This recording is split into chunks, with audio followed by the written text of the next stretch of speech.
Ready, hot!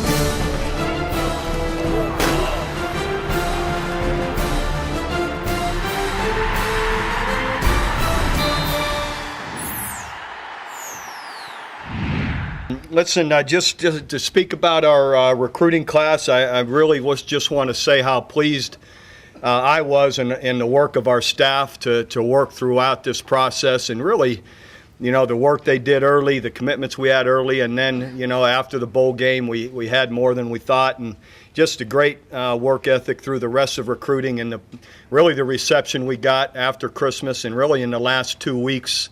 I thought we really completed the class in really a great way.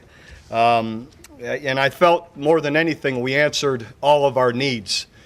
We came into this recruiting season and knew where most of our shortcomings and most of the, we would have to sign more offensive players than defensive players. That was where the biggest need was. And I felt like we really got what we needed in those areas and answered those questions. And defensively, the same thing. We've got the guys we needed. And when it all balanced out at the end, and I look at the whole team roster, we have the numbers we're used to having at every position. That part of it was really good.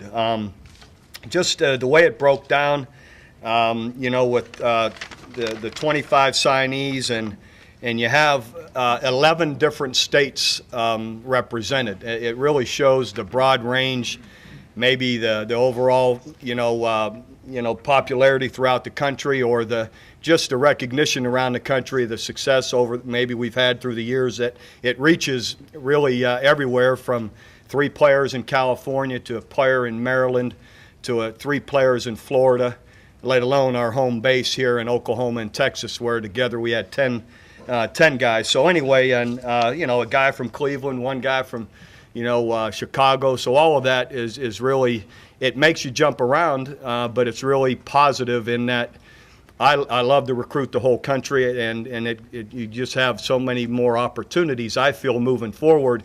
Usually players recruit players. So now I feel, as we go back into those areas next year, in the years after, players are going to recognize, hey, so-and-so's gone there, he's done well.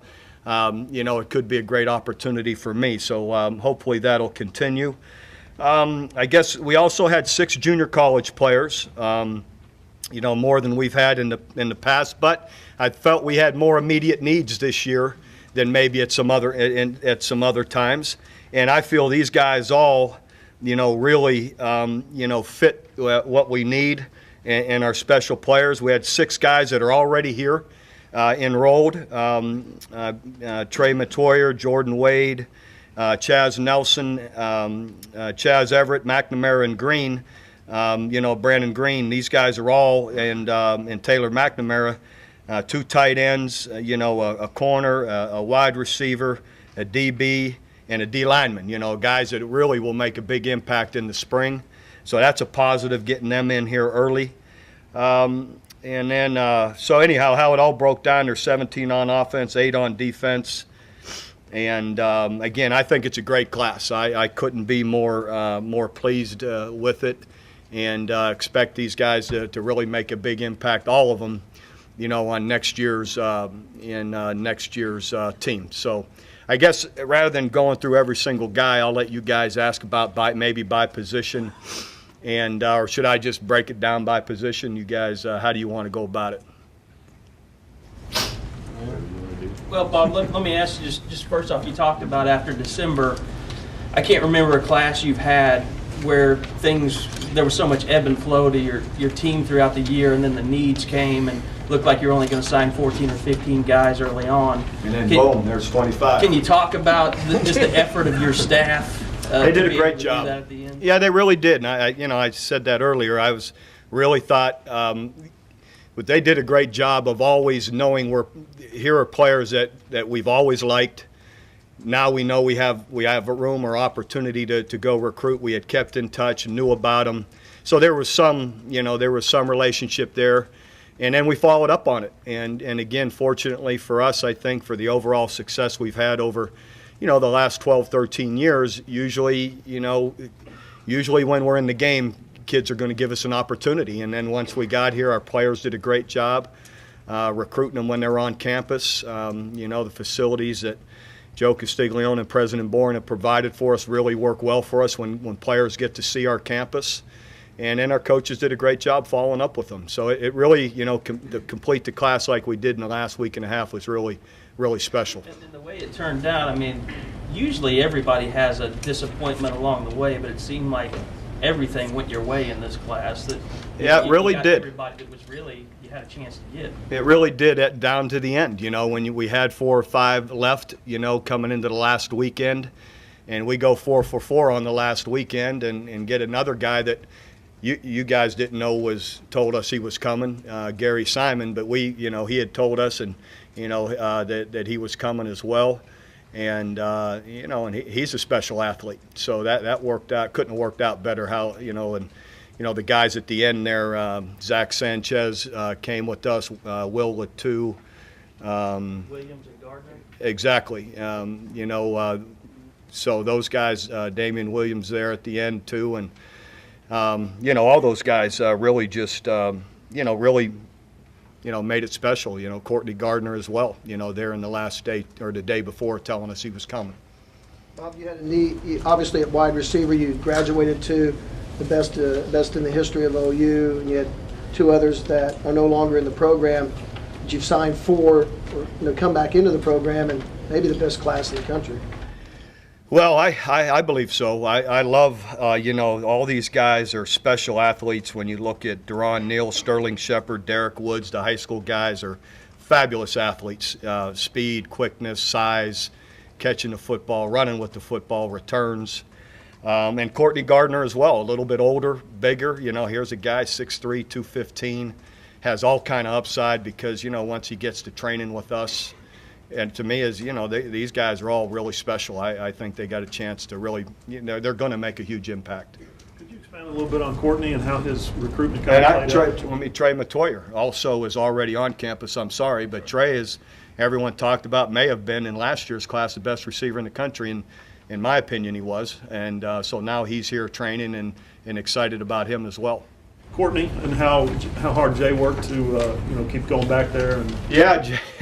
I talked to Jay one day, he'd be on the East Coast, the next day he'd be on the West Coast, and he just kept flying and got to all those guys and got to parents, and he did a great job with them, and just to keep them alive, and then here at the end we got him in, and he had a great visit and saw the great opportunity that it was, so it worked out well. What do you like about him? His film just really kind of jumps out at you. That's what I like about it, and like I said, he's a big, strong guy with speed, and what don't you like about him? Bob, when you recruit junior college players, is there less interaction with parents, or is it about the same as with the high school kid? Well, it's hard when the parents are in a different location, because if you're going to see the player on one day, you have to see the parents on the same day, and if they're in different states, it can be harder. But a lot of times what we'll try and do is one coach will go see the player, one coach will go see the parent, or the young man may have just been on his visit on the weekend, and here it is Tuesday, he just saw me, or the coaches, he may say, hey, go see my parents this week, don't worry about me, though you always worry about them, but they tell you that, and then they miss seeing you. But my point being, sometimes it works that way, so it's a little bit harder, but usually you find a way to have enough contact that you need. On most guys, do you still need to meet and talk with their parents? Most Yeah. go Mm-hmm. always, or Not always, but usually. Williams is another guy that jumps out at you on film. Some of the moves that he makes and the runs that he has. Is it almost rare to have junior college guys at skill positions like that, ball positions like that can make those kind of plays? And you get 2 of them in the same class? Not that rare. I mean, there's guys out there each year, that are really pretty amazing, pretty exciting, and and Damian does a great job, and I love the young guys we got. Those guys can all, when you look at Alex Ross, David Smith with the big size, and then you look at Daniel Brooks, doesn't have their size but has all kind of speed, maybe the fastest guy in Texas this year. So, those guys are great young players too that, that I think are going to really, as we showed a year ago, you need to have 4 and 5 backs when you're snapping the ball as often as we have, and to keep everybody fresh and healthy. What do you like about the quarterback you signed? Well, Trevor's a great leader. He's talented. I love the athlete he is. I think everything starts with us. I said this all the time, and Trevor's this way. It starts with throwing the football. I think he's got a great release in how he throws the ball, and then he's got excellent feet to go with it. And that's exciting, to have a guy that once in a while pulls the ball down and can make something happen. It always begins with throwing the ball with us first, so that's what we liked about him first. But then you throw in some of the other intangibles. Just a very bright guy, competitive. He's a leader. He's been in our locker room a bunch after games through the year, and you can tell just has the personality you want, and has always been helping recruit other guys for us. He's a sharp player. Bob, the defensive end from Edmond Santa Fe committed to Missouri up until yesterday. Did you still kept your faith that he would eventually change? Well, we were hoping, we had, worked it to the end, and Michael Anoha, and really love the athlete Mike is. He's got all kind of size and range, but you watch him, his ability to change direction and run, and I think, and he hasn't played football all but a couple of years. So I think, again, his upside when he really gets comfortable and the more he plays and as he fills out, that body, he's going to be a really special player. He's going to be like these great DNs that we've had, or I think has a real chance to from watching his athleticism as a young guy. What kind of impact did Mike have in a 2-week period? Mike had an excellent impact, but so do all of our coaches. I think too much is made sometimes of one guy leaves, one guy comes, or is one guy recruiting a guy. We all recruit. Our program recruits. So these guys, all of our guys hustle, and at the end, I think the program, recruits as much as anything. That's what makes players interested to sustain success. Mike has a great reputation of his time here and of defenses even at Arizona and how they play and their structure. And so I thought it was pretty seamless, the transition. When you hired Tim last week, was recruiting a factor in the decision to hire him then at all, or did you just know that's who you wanted to hire? So I you just went ahead knew that's who I wanted to hire, and I, again, Tim has a long, an excellent track record and experience, and he's been known for it to be a great recruiter. So I figured him having an opportunity to visit with Eric Stryker in particular as a linebacker in the last week would be a positive, and it was. The two cornerbacks that you lost toward the end, did that help to have Sanchez and Simon to kind of make up for what? Oh, absolutely, and they're guys that that we've I think are great players. So, it made a big difference. It sounds like you would like to have this class or one like it every season, but to go from a small class to a full class right at the end, my question is about the process. Is there a model to the process? How would you like it to go? Well, I don't. It's kind of always sort of always flowing. I don't think there ever is a exact process to it. Some years you have more seniors than others, or you have more positions to fill than others, and so it's always a little bit different. And then usually after the bowl games, some things always transition a little bit, and then you keep flowing with it, and working it to the end. And I thought the guys did a great job of that. Was this more nerve-wracking than other seasons, or are they all nerve-wracking? Yeah, they're all pretty much until they're signed up. You always sounds like everything's as it should be, and then you find out how in the world did that happen, and it happens. So I'm sure a few people found out today. Bob, you kind of go back to big tight ends in this class a little bit. Can you talk about not having that the last year, and is that something you kind of missed as an offense? It's something we always want, it just kind of, the way it happened. But, those guys did an excellent job for us. You got to admit, those guys made a lot of good plays through the years for us. But, yeah, these guys have a chance to be bigger guys. All of them have the size and strength. Sam Grant, huge guy out of Cleveland. Taylor McNamara had been committed to Arizona, for a long time. And, and with Mike, and then opened it up when he wasn't there anymore. And heck, we loved the way he played also. And Brandon Green, another big physical guy. So they're the kind of guys we're used to having success with. Bob, can you talk about the situation with Lath Harlow, his medical situation? Well, yeah, because of that, I don't think I'm allowed to say just yet. So that's something they're still working through. Bob, what intrigued you about Charles Tapper? Charles Tapper, a lot. Watch him play basketball. He scores about 30 points a game. 6'4", 255 pounds, like another Charles Barkley in there. Again, great speed, tenacity at defensive end, great athlete, powerful, tough. We love the guy. I think he's really special, and just a tough physical guy, and again, a great basketball player. Coach Kruger might be checking him out. There's a bunch of these guys in here that a coach might be looking at. Gary Simon going to be able to do that? Gary could. I know he's interested in doing that, and our basketball coaches visited him with him when he was here, and they did an awesome job. I think the basketball coaches are the ones that got him to commit. I know you've got a young guy like Jordan Phillips you like a lot. You do bring Jordan Wade in this class, I guess, semester late. Can you talk about, a lot of people ask, why didn't they go after more defensive tackles? Is that just the thing? I know there's not a lot of them out there, but is that just kind of you can take what you can get year to year? Well, yeah, I thought because you can't. It's kind of like managing your salary cap. We can't have all our scholarships and just defensive tackles.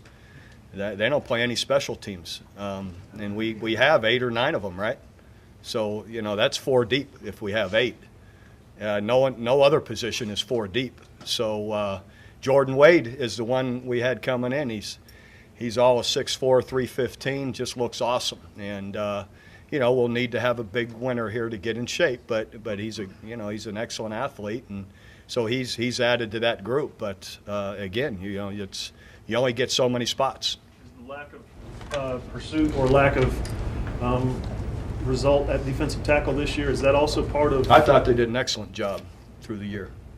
What's that? What do you mean lack of result? I don't understand that. Landing defensive tackles, signing defensive tackles. We didn't need to. That's what I'm asking about the way the defense is evolving. Most of last year you played 1 defensive tackle. Yeah, we'll play 2, sometimes 2. I just said we got 8 of them. That's 4 deep. No other position is 4 deep. So the Southeastern Conference has made its name kind of at defensive tackle. Guys, different schools every year with great defensive tackles, great defensive ends. 6 national championships in a row now.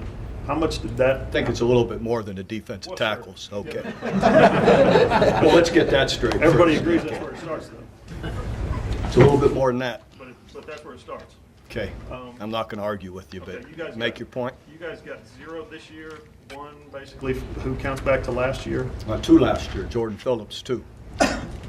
Jordan Wade and Jordan Phillips? Yeah. So 0 this year then. We got, well, I said Jordan Wade. We had Jordan Phillips a year ago. So we got 8 on scholarship. And David King plays it some too, right? So that's 9. We've got what we need.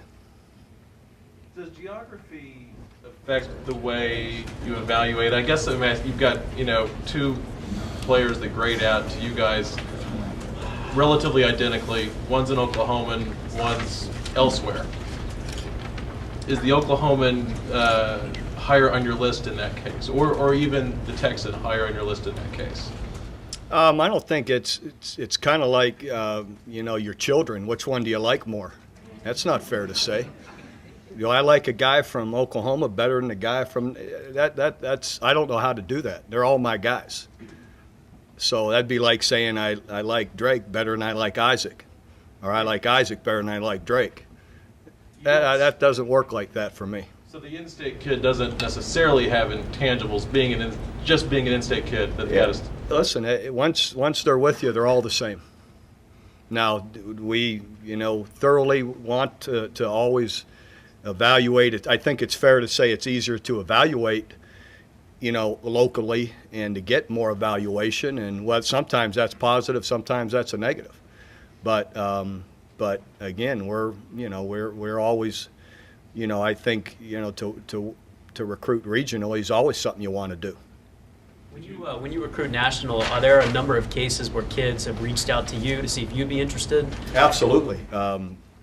Great story. Eric Stryker's a fabulous, backer, outside backer, wherever he wants to play. And on a 15-0 team, I think they signed 11 players today out of his high school. And Eric's one of the true leaders of the team, really a special player. He begged his coach to call Oklahoma for like 3 weeks in the spring his junior year. And then finally his coach called, and we were on spring break, so he left a message. Well, then we followed up and, got all the information on him, watched him, and sure enough, this guy's special. We offer him a scholarship, and coach said he could hear him screaming over the phone at a track meet, just how excited he was, and committed shortly after. And I could have went about anywhere he wanted, and he wanted to be here, which is a pretty neat story. There's no question the California trio you signed a couple of years ago have had an impact in helping you recruit the area. Do you see something similar possibly happening with the kids you got from Florida? Absolutely. I think I said it earlier that players recruit players, and players naturally, when they start to see one guy in their area go somewhere and do well, they trust that guy. They visit with them, and then then they see the same opportunity for themselves. Did Eric tell you what his initial interest in Oklahoma was? Yeah, he said when he was in grade school, if one of the first games he can remember really watching, we were playing someone. He didn't say who, and he just kept hearing the chant, OU, OU. And then he said from then on, he goes, every time you guys are on TV, I watched you, followed you. And, and so it's pretty special. Here's a guy all the way down in Tampa, Florida, following you that way. Did you relate to him then, your story about following Joe Washington and silver shoes and everything? I didn't, Clay. No, we didn't get into all that. I told him I was a big fan of his when I started watching him, too. So. Last summer when you looked at numbers, did you kind of have a consciousness that you may need to go the JUCO route even before the transfers? We always kind of have it in our mind, who are the better ones at the position, to be ready to at some point to go target them. When did you guys kind of make up your mind to go, I guess, offense heavy this year? Well, when you look at the numbers, of the overall numbers of each position, I mean, that's something we're always, you have on the board all the time. Are you guys still looking to possibly add someone to the class? Not in particular, but you never know. We could. Did any of the numbers were going to be big on the receivers. Did that, when you were talking to Landry, he seemed to indicate to us that was something he was paying attention to. You think that helped him make a decision in some ways, that he knew this was going to be such a good receiving class? Well, I don't know. I think he made his decision before it was all really completed, And he made his decision before the last two had decided what they were going to do. So I don't know that was a major part of it. What do you think did play into that decision? Obviously, you had Sam have success doing that. Well, I don't want to, Landry he'll be up here in front of you guys at some point. I'll let him, speak to all the reasons why. What can you tell us about Ben Hamer? He had surgery and is improving and doing well. So, he won't go through spring ball, but he should be fine for all of the summer work, which is, in our eyes, what's most important because of all the experience he has. I don't ever feel that a guy, that as a senior that misses spring ball is all that critical, really. Any word on Jazz? No. I know they're contemplating, what they're going to do with his kidney, but we're not expecting him to go through spring ball. But again, should be fine to go through everything in the summer. I don't know that you've ever not appeared thrilled with the class you bring in here, and yet here you are today. It seems extremely genuine. Is it a first among equals? Is it is it better as you look back than previous classes, or? I don't know how to rank them. I think it's always which is fair to say. Look, 3-4 years down the road and see what guys do, because hey, let's face it, nobody was doing backflips over Sam Bradford way back when, and look what he did his last few years. So it's always a little bit uncertain, and I'm sure there'll be guys here that are, maybe that aren't as heralded as others, that people aren't talking about, that end up lighting it up, that are really special players. You just talk about, how good it is to have so many mid-semester guys in here that can go through the spring for you when you do need bodies. Yeah, it really helps. Those guys just get that whole, 6 weeks in the weight room training, and it really changes them physically, and gives them a great opportunity going into spring ball to really help us. 6 JUCO players, all at different positions. Which position was the most critical, did you think? What was the biggest need? I think all of them. I don't know how to, in my eyes, every one of them really fits a good, a strong need, really.